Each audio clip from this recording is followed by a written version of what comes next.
In 1921, Carl Jung documented something that would forever change our understanding of narcissism. He observed that children who never saw genuine delight in their parents' eyes often develop a psychic wound so profound that they spend the rest of their lives trying to fill a hole that should have never existed in the first place. Now, we're not talking about parents who simply forgot to give praise. We're talking about something far more subtle and far more devastating. Parents who never showed spontaneous pride, pure joy, unconditional admiration for who the child simply is, not for what the child does or achieves. And when this demonstration is missing, the child's psyche makes an unconscious and often irreversible decision. If I'm not worthy of delight, then I'll become so grandiose that no one can deny my worth. Or I will become so empty that nothing can hurt me anymore. In the next few minutes, you're going to discover the root cause of narcissism that Jung identified, but that modern psychology systematically overlooks. You'll understand why some children become overtly narcissistic, while others develop covert narcissism. That chronic emptiness, often disguised as humility. And if you grew up feeling like you were never quite enough, that your parents loved you but never seemed truly proud or happy that you existed, then this video will give a name to a pain that you've carried for decades without the words to describe it. This is the wound of emotional invisibility. You were there, but no one seemed truly enchanted by your existence. Your parents fulfilled their duties, but where was the sparkle in their eyes? Where was that spontaneous joy that a child instinctively recognizes as true love? This absence isn't neutral. It doesn't create a passive void. It forces the child to make a devastating psychic decision. Either I inflate myself until I'm impossible to ignore, or I disappear completely, so I no longer feel the pain of not being seen. Both paths lead to narcissism. One is called overt, the other covert.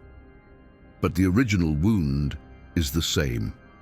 December 1952. Jung was seeing a 34-year-old patient, whom we'll call Emily. She sought him out because, in her words, she felt empty, despite having everything. A husband, 2 kids, a comfortable life, but an emptiness so profound that she woke up every morning wondering why she should continue. Jung asked her a question she wasn't expecting. Have your parents ever looked at you with genuine pride? Not for something you did, but simply for existing. Emily remained silent for 7 minutes. Jung noted in his diary, "She cries as one who has finally found the right question. She cannot answer because the answer is no." And admitting it breaks something within her. Over the next 6 months, Emily described her childhood. Caring parents. She never lacked anything material. But she couldn't remember a single moment when her mother or father had looked at her with that sparkle in their eyes, that spontaneous joy that says, "I am so happy that you exist." Praise when she got good grades, yes. Approval when she behaved well, always. But spontaneous pride, pure joy for who she was, never. Jung wrote, "This is the primary wound of modern narcissism. The child who was never seen with unconditional delight develops one of 2 defenses, ego inflation or self-annihilation." Emily chose the second. She became so small, so faded, so perfect in not bothering anyone, that she disappeared from herself. And now, at 34, she looks in the mirror and doesn't recognize anyone, because there was never anyone to be recognized. She built a false self so efficient in not needing attention that it killed the true self in the process. But hold on. Why does the absence of this specific demonstration create narcissism? Jung had an answer that developmental psychology would take decades to validate: emotional mirroring. In the early years of life, a child doesn't have an internal sense of value. They need to see it reflected in their parents' eyes, not in words, in emotion. When parents look at their child and their eyes shine with spontaneous joy, genuine admiration, unconditional pride, something happens in the child's psyche. It registers: my existence brings joy. I have inherent worth. I am worthy of love, simply for being. But when that sparkle never appears, when the parents' eyes are neutral, or worse, when they only shine in response to achievements and appropriate behavior, the child registers something devastating. My existence is not enough. I need to do something, be something different from who I am, to have worth. Who I am is not worthy of delight. And it's exactly here that the fragmentation begins. The child, unable to integrate this unbearable reality, divides the self in two.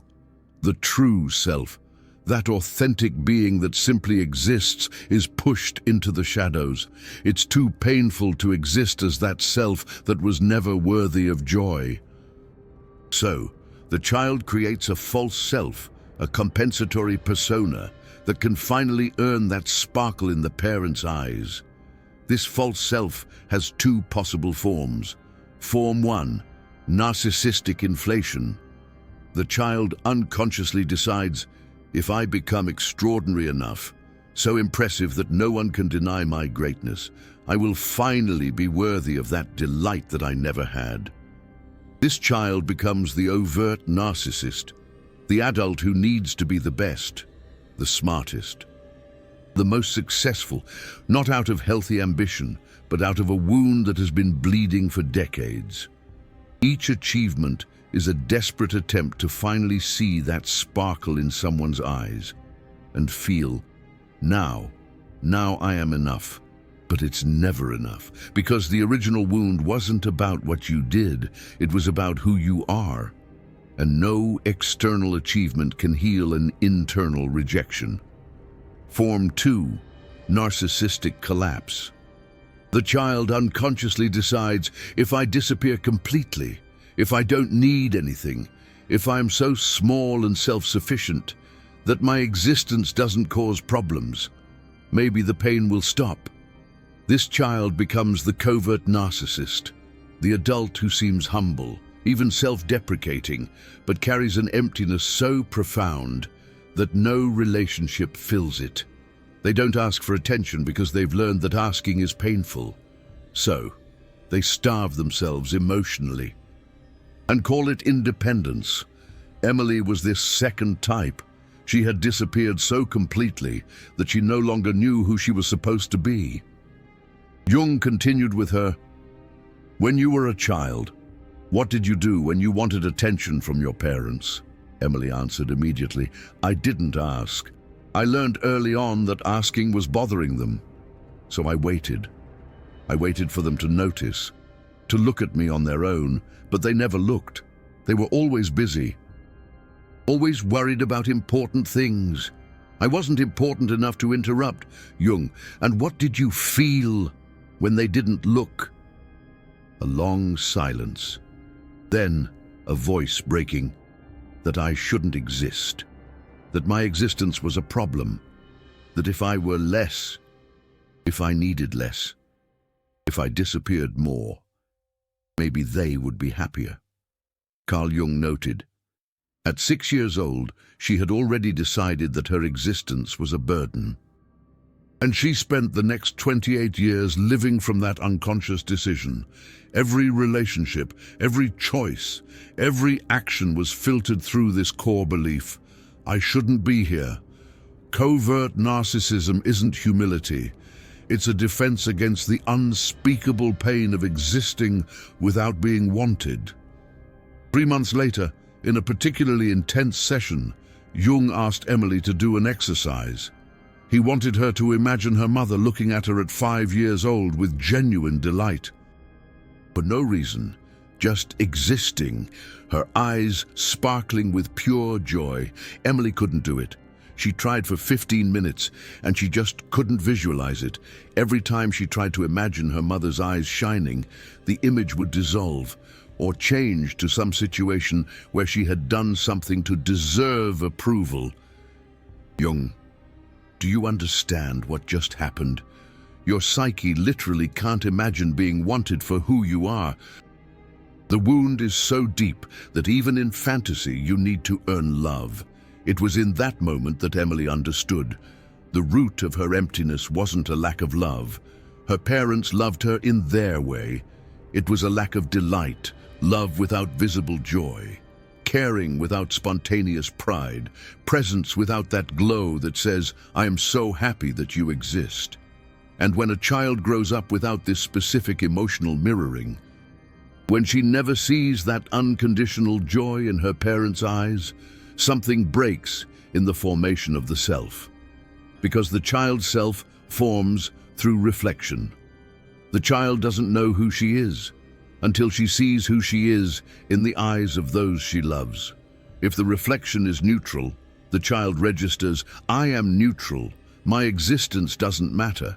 If the reflection only appears conditionally, the child registers, "I only matter when I do X, Y, or Z."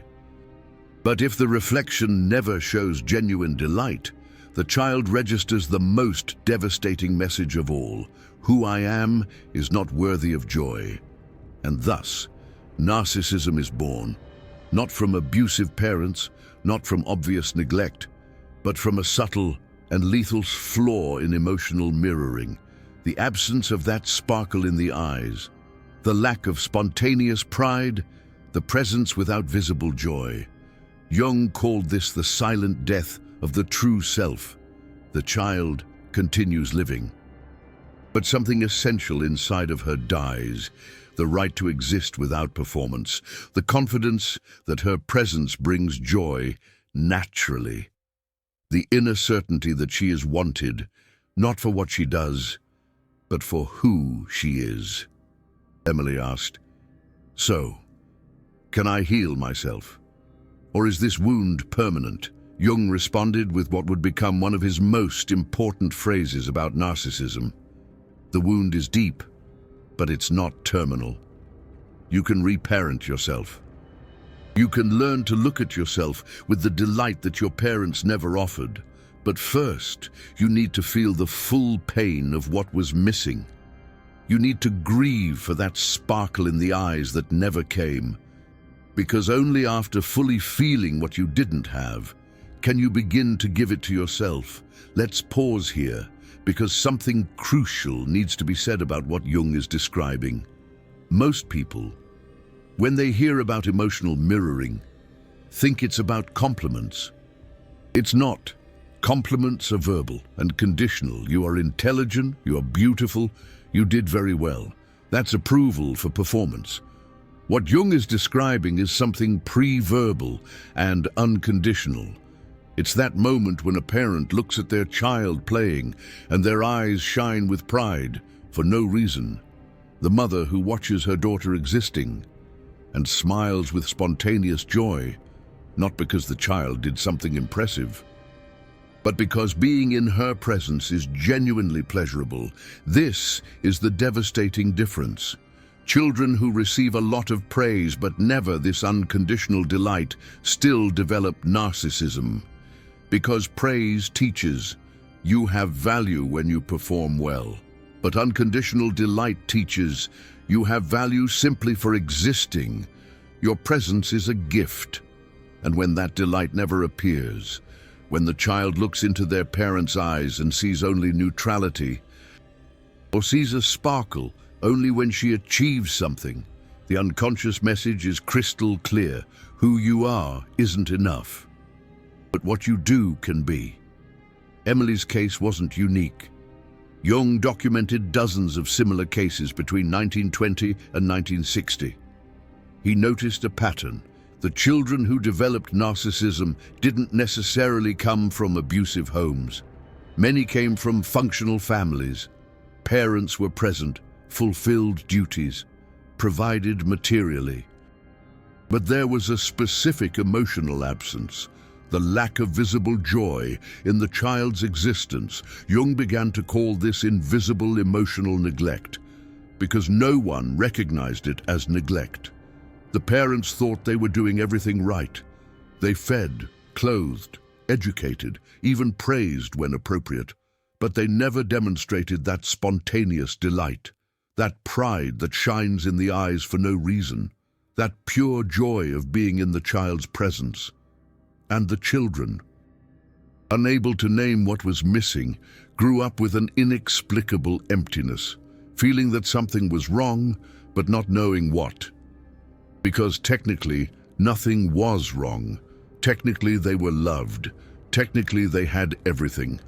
But love without visible joy is like food without flavor. Technically, it nourishes, but something essential is missing. And the child feels this lack as a hole in the psyche, a void where there should be an inner certainty of being wanted. This void manifests in different ways in each person, but the pattern is the same. Either the person tries to fill the void with external achievements, becoming the grandiose narcissist who can never stop proving their worth, or the person gives up trying to fill the void and simply accepts it as their identity, becoming the covert narcissist who lives in the silent resignation of never being enough. Returning to Emily. In the following months of therapy, Jung guided her through a process he called the recovery of the murdered self, because that's what happened.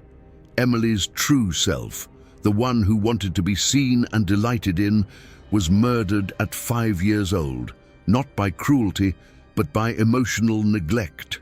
And in its place, a false self was born. A self that didn't need anything, that didn't cause problems, that disappeared silently in order not to bother anyone. Jung developed a specific protocol for Emily. First, she needed to consciously recognize what she never had. Not intellectually, she already knew that, but somatically, in the body. He asked her to sit in silence and access that 5-year-old girl waiting for her mother to look at her, and to allow the full pain of that longing to surface. Emily resisted, for weeks, because to fully feel what was missing is to accept that it was missing. And accepting that is accepting that her parents failed in something fundamental. For many wounded adults, this is unbearable. It's easier to blame yourself, to believe that you weren't worthy, than to accept that your parents simply lacked the emotional capacity to offer unadulterated joy. But in a session in April of 1953, something broke. Emily finally allowed herself to feel. And what came was not ordinary sadness. It was an archetypal, primitive pain, the mourning for something that never existed, but was absolutely necessary. She cried for 40 minutes straight. Carl Jung simply witnessed. When she finally stopped, she said something that Jung noted as crucial. "I've spent 28 years trying not to need this, and now I realize that the more I tried not to need it, the bigger the hole grew, because the need doesn't disappear, it just goes into the shadow and controls you from there." This is the central paradox of the narcissism that's born from this specific wound. The person spends their whole life trying to prove that they don't need the delight that they never had. The grandiose narcissist proves this by being so extraordinary that everyone has to admire them, obsessively recreating that sparkle in the eyes that their parents never offered.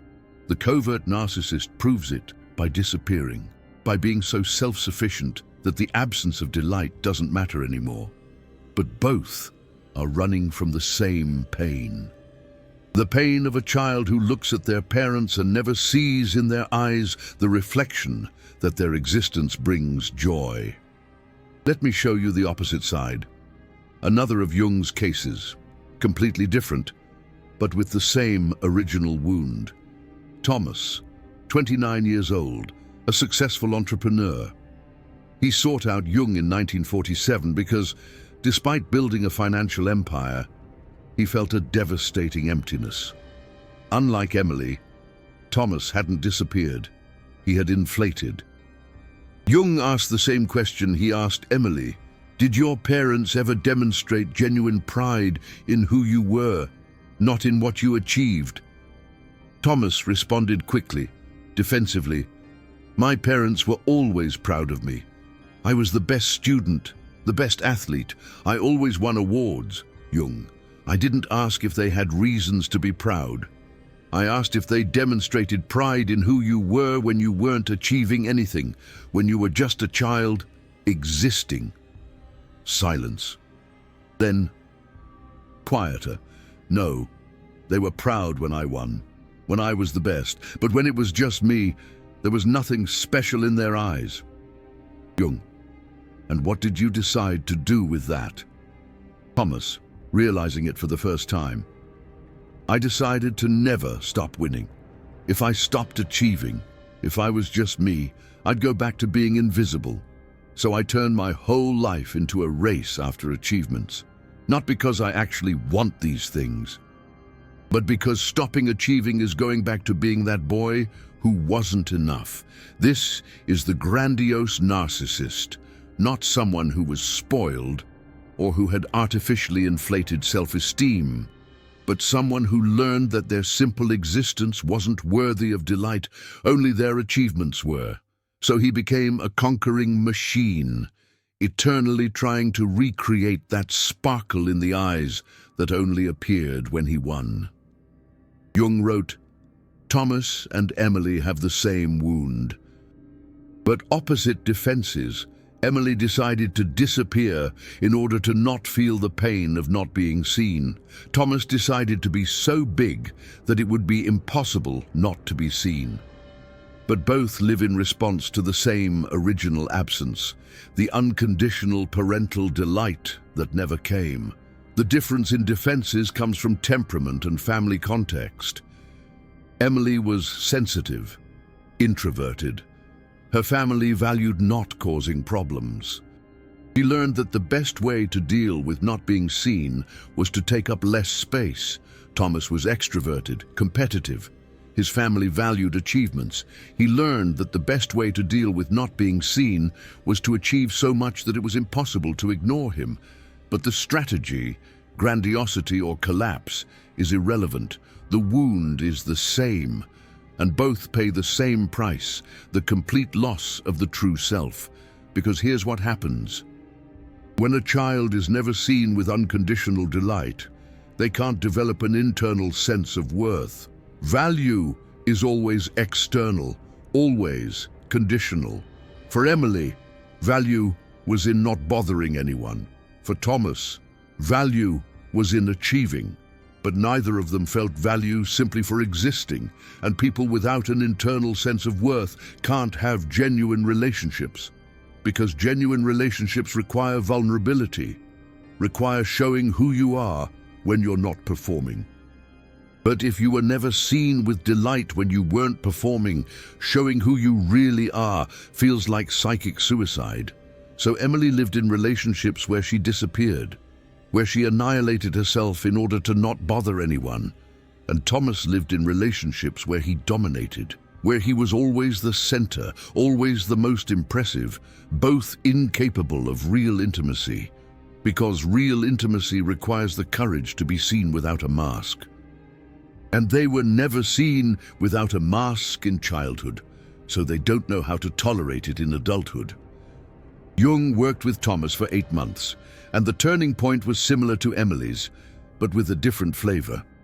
Jung asked Thomas to imagine his parents looking at him at 7 years old with genuine delight, without him having won anything, done anything special, just existing.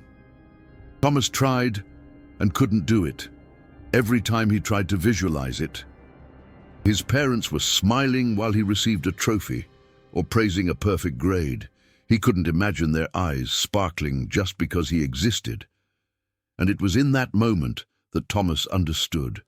All his life, every achievement, every empire built, Every victory was a desperate attempt to finally earn something that should never have been conditional. The right to be seen with pride, simply for existing. Jung noted, when he realized this, something broke, not in a negative way, but the compulsive urge to achieve lost its force. For the first time in decades, and he wondered, what do I really want? Not what do I need to achieve to be seen, but what do I, the true Thomas, really desire? He didn't have an answer, because the true Thomas had been murdered at 7 years old when he realized that existing wasn't enough. He needed to achieve in order to matter. Here is the truth that Carl Jung discovered, and that modern psychology still resists fully accepting. Narcissism isn't about inflated ego or exaggerated self-esteem. It's about a hole in the development of the self. It's about a child who never learned that their existence, without performance, is worthy of delight. And when you grow up without learning that, you spend the rest of your life trying to compensate, either by inflating yourself until you're impossible to ignore, or by disappearing until the pain of not being seen doesn't matter anymore. Both are narcissism. Both are defenses against the same wound, the absence of a spark in your parents' eyes when you simply existed. The question that Carl Jung would ask his narcissistic patients was devastating in its simplicity. Can you sit in silence, doing nothing, achieving nothing, being neither impressive nor useful, and still feel that your existence has value? Most couldn't. Because for them, value was always tied to doing something, being something, achieving something. The idea of having value simply for existing was alien, even threatening, because if they don't need to do anything to have value, then all those achievements, all that effort, all that performance was a desperate attempt to earn something that should have been given freely in childhood. And accepting that is accepting that you've lived decades responding to a wound that should never have existed. It's devastating, but it's also liberating, because only when you name what was missing can you start to give it to yourself. You've just seen the complete structure of the wound that causes narcissism. According to Carl Jung, it's not obvious abuse, it's not dramatic neglect, it's something much more subtle. It's the absence of unadulterated pleasure. It's growing up seeing your parents' eyes light up. Only when you achieve, perform, act right, but never seeing that spark when you're just you. And this absence doesn't create a passive void.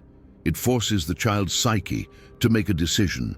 Either I inflate myself until I'm impossible to ignore, or I collapse until it doesn't hurt to not matter anymore. Grandiose narcissism or vulnerable narcissism, both are responses to the same original wound. If you recognize this wound in yourself, if you grew up feeling you were never enough, simply being you, if you feel you always need to be achieving something or being useful to have value, this truth I've just shared may be the key to understanding decades of unnamed pain. The YouTube super thanks and that golden heart right below the video exists for moments like these. When you watch content, that names a wound you've carried for decades without words to describe it. This information about the formation of narcissism through the absence of parental delight isn't available in mainstream psychology. Few channels have the Jungian depth to explain how such a subtle absence creates such devastating defenses. Each video like this requires extensive research in Carl Jung's original writings, study of clinical cases, deep understanding of developmental theory. When you use super thanks, you're not just supporting the channel. You're saying, this truth needs to be known. Other people need to understand their wounds too. You're part of who is bringing deep and accessible psychology to those who need it most. And that matters more than you can imagine. Now, what would Carl Jung say about healing? Because naming the wound is just the beginning. Real recovery is possible, but it's not quick or easy. Carl Jung called it reparenting. You need to learn to look at yourself with the delight that your parents never offered. But first, you need to fully mourn what you never had, not intellectually, somatically. You need to feel the full pain of that child, waiting to see a spark in their parents' eyes and never seeing it. This isn't victimizing yourself, it's validation. You can't heal a wound you don't acknowledge, and for decades, you probably blamed yourself, thought you weren't interesting enough, weren't worthy enough. But the truth is simpler and more painful. Your parents didn't have the emotional capacity to demonstrate unadulterated delight, not because you were defective, but because they themselves probably never received it and didn't know how to give it. This is generational transmission. Parents who were never seen with delight don't know how to look at their children with delight. So the cycle continues. Unless someone consciously breaks it, and breaking the cycle starts with you learning to see yourself with the delight that was missing. That means practicing moments of simply existing without performance and validating internally. My existence has value. I don't need to achieve anything to matter. I am worthy of joy, simply for being. In the beginning, that will feel fake, because you've lived decades believing the opposite. But with repeated practice, with deep therapy, with shadow work, you can rebuild the true self that was wounded in childhood. You can reclaim the right to exist without a mask. Emily spent 2 years in intensive therapy with a Jungian analyst. In the end, she wrote in her diary, "For the first time in 34 years, I look in the mirror and see someone worthy of being here. Not because I'm impressive, not because I don't bother anyone, but simply because I exist, and my existence, I discovered, is enough." Thomas took a year. He wrote, "I always thought I needed to be extraordinary, to matter, but now I realize that I matter, regardless of achievements." And that discovery changed everything. I still work, I still build things, but not from desperation, from genuine choice. Both broke the cycle.